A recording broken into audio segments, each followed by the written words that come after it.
Hello， 大家好，我是君君。今天我们来做一道非常适合夏天的菜，将牛腩切成小块，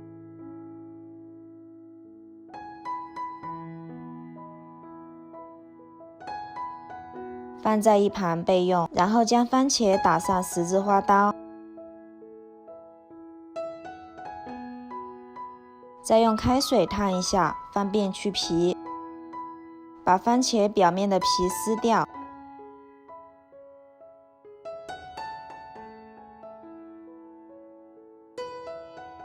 然后将番茄切成滚刀块，放在一旁备用。牛腩冷水下锅，放入葱、姜、料酒，然后盖上锅盖，焯水3分钟。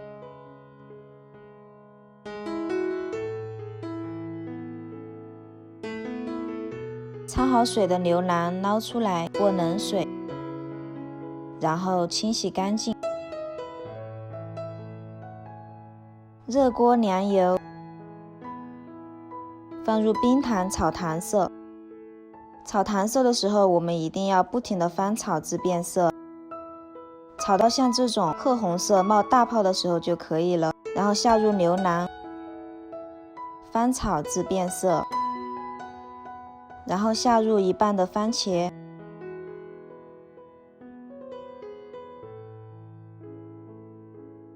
番茄炒软后加入开水，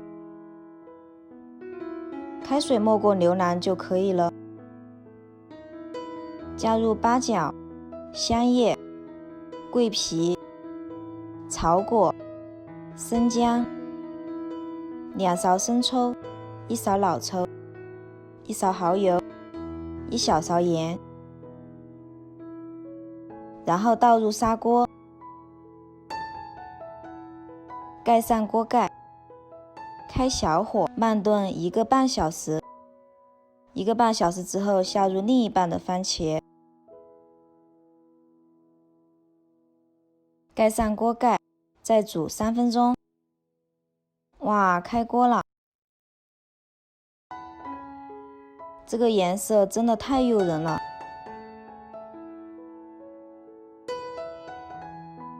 最后撒上点小葱花，哇，真的太香了！